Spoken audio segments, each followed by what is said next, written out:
একটি মাদ্রাসা যার নাম উম্মুল কোরা ইন্টারন্যাশনাল মাদ্রাসা, সেই মাদ্রাসার বিল্ডিংয়ে গতকাল সকাল ৯টার দিকে একটি বিস্ফোরণ ঘটে এবং বিস্ফোরণের প্রচণ্ড আওয়াজ চতুর্দিকে ছড়িয়ে যায় এবং এই বিস্ফোরণের তাৎক্ষণিক ইম্প্যাক্টে বিল্ডিংটি ব্যাপক ক্ষতিগ্রস্ত হয়। বিল্ডিংটির আশপাশের সকলটি দেওয়াল ধসে পড়ে এবং আশেপাশে যে বিল্ডিং সেখানেও বেশ কিছু ক্ষতিগ্রস্ত ঘটে।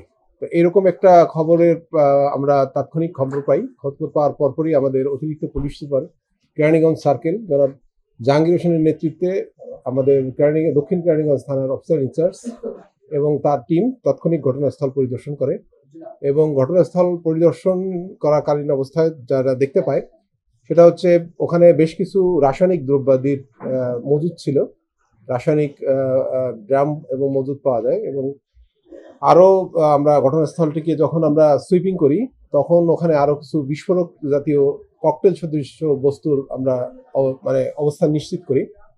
এই যখনই আমরা বিস্ফোরক জাতীয় জিনিস আমরা পর্যবেক্ষণ করি, যেহেতু এটা একটি বিস্ফোরক জাতীয় দ্রব্য হিসেবে আমাদের কাছে প্রাথমিকভাবে মনে হয়, আমরা তাৎক্ষণিক বাংলাদেশ পুলিশের যে স্পেশালাইজড ইউনিট আছে, এই বোম ডিসপোজাল ইউনিট, বিশেষ করে আমাদের অ্যান্টি টেররিজম ইউনিট এবং আমাদের আরেকটি স্পেশালাইজড ইউনিট আছে বাংলাদেশ পুলিশের সিআইডির ক্রাইম সিন ইউনিটকে আমরা তাৎক্ষণিকভাবে খবর পাঠাই এবং তারা অতি দ্রুত রেসপন্স করে তাদের এটিইউ থেকে বোম ডিসপোজাল ইউনিট আসে এবং তাদের আরেকটি তদন্ত টিম আসে। পাশাপাশি সিআইডি থেকে ক্রাইম সিন ইউনিট চলে আসে এবং তারা ঘটনাস্থলটিকে কর্ডন করে ফেলে।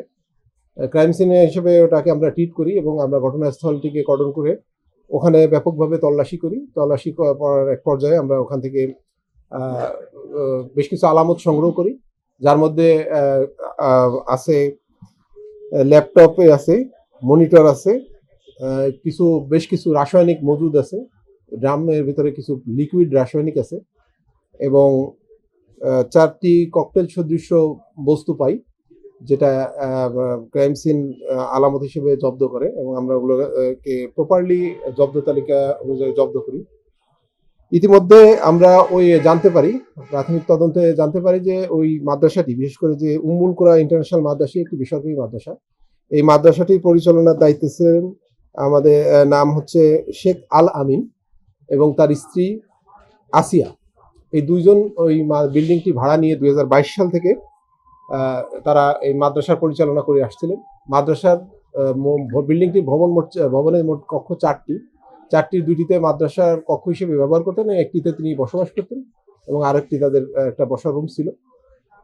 তো ওই রুমের ভেতরে এই বেশ কিছু রাসায়নিক মজুদ ছিল এবং সকালের দিকে একটা বিস্ফোরণ ঘটার পরে বেশ কিছু আহত হয়, যারা ওই বিল্ডিং এর বসবাসকারী বাসিন্দা ছিলেন, বিশেষ করে ওই আলামিনের স্ত্রী আসিয়া এবং তার 3টি সন্তান। একটির নাম হচ্ছে উমায়ার, বয়স হচ্ছে 10 বছর, আরেকজনের নাম আব্দুর রহমান, বয়স 2 বছর, আর আরেকটা বাচ্চা আছে আল আমিন, ওর বয়স হচ্ছে মাত্র 6 মাস। এই বিস্ফোরণে তারা আহত হয়। আহত হওয়ার পরে এক পর্যায়ে তারা বিস্ফোরণের ঘটার সাথে সাথেই যে আমাদের সন্দেহভাজন যিনি আছেন আল আমিন, তিনি তার স্ত্রী সন্তানকে নিয়ে দ্রুত স্থানীয় আদ্দিন হাসপাতালে চিকিৎসার জন্য যান। ওখান থেকে প্রাথমিক চিকিৎসা শেষে তাকে ঢাকা মেডিকেল কলেজ হাসপাতালে রেফার করা হয় এবং সে দ্রুত ঢাকা মেডিকেল কলেজে যায় চিকিৎসা গ্রহণ করার পরে তিনি তার স্ত্রীকে এবং সন্তানকে ওখানে রেখে তিনি নিরুদ্দেশ হয়ে যান, আত্মগোপনে চলে যান।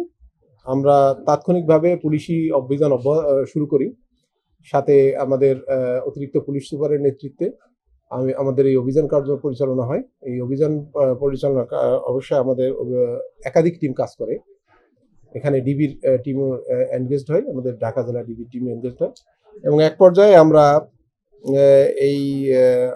প্রথমে আমরা শেখ আল আমিনের স্ত্রী আসিয়াকে হেফাজতে নেই এবং হেফাজতে নিয়ে তাকে জিজ্ঞাসাবাদ করি এবং তার পাশাপাশি তার আরেকটি আত্মীয় আছে, যিনি আসিয়ার বড় ভাই স্ত্রী, তার নাম হচ্ছে ইয়াসমিন আক্তার। আমরা তাকেও হেফাজতে নিই, জিজ্ঞাসাবাদের জন্য হেফাজতে নিই এবং তাদেরকে আমরা ব্যাপকভাবে জিজ্ঞাসাবাদ করি এবং আমি নিজে আমাদের যা আপনারা জানেন যে গতকালকে একটি সাভারে একটি বড় প্রোগ্রাম ছিল। ওই প্রোগ্রাম শেষ করে আমি তাৎক্ষণিকভাবে সাভার থেকে দক্ষিণ কেরানীগঞ্জ থানায় আসি, আমি এবং আমার অতিরিক্ত পুলিশ সুপার দক্ষিণ। আমরা দুজনেই এসে আমরা যারা আমাদের হেফাজতে ছিলেন আসিয়া এবং ইয়াসমিন আক্তার, তাদেরকে আমরা ব্যাপক জিজ্ঞাসাবাদ করি। বাই দিস টাইম তার যে আহত সন্তান বড় উমায়ার, ওকে আমরা উদ্ধার করে আমরা তাকেও এনে জিজ্ঞাসাবাদ করে তাকে আমরা চিকিৎসার জন্য এখন বর্তমানে তিনি একটি হাসপাতালে চিকিৎসাধীন আছেন। তো জিজ্ঞাসাবাদের এক পর্যায়ে তাদের তথ্য মতে আমরা ঢাকার বাসাবো থেকে ২৭ ডিসেম্বর গভীর রাত্রে, মানে গতকাল দিবাগত রাত্রে আমরা আসমানি খাতুন নামে একজন মহিলাকে গ্রেপ্তার করি। এবং তাকেও আমরা হেফাজতে নিচ্ছি এবং এখন আমাদের মোটামুটি হেফাজতে ৩ জন আছেন, যার একজন হচ্ছে আসিয়ার বড় বোনের বড় ভাইয়ের স্ত্রী আছে ইয়াসমিন আক্তার এবং আরেকজন আছে আসমানি খাতুন। তাদেরকে আমরা হেফাজতে হিসেবে এখন গ্রেপ্তার হিসেবে দেখাচ্ছি এবং এ বিষয়ে পুলিশি অভিযান অবশ্যই অব্যাহত আছে। সাথে আমাদের কাজ করতেছে এটিইউ অ্যান্টি টেররিজম ইউনিট এবং সিআইডির কয়েকটি টিমও কাজ করতেছে, পাশাপাশি বিভিন্ন আইন শৃঙ্খলার বাহিনীও কাজ করতেছে। এ বিষয়ে আমাদের অভিযান অব্যাহত আছে এবং এ বিষয়ে আমরা আমাদের মামলা নেওয়ার জন্য আমরা প্রক্রিয়াধীন আছে। অতি দ্রুত আমরা এই বিষয়ে একটি মামলা গ্রহণ করে আমরা তদন্ত কার্যক্রম পরিচালনা করব।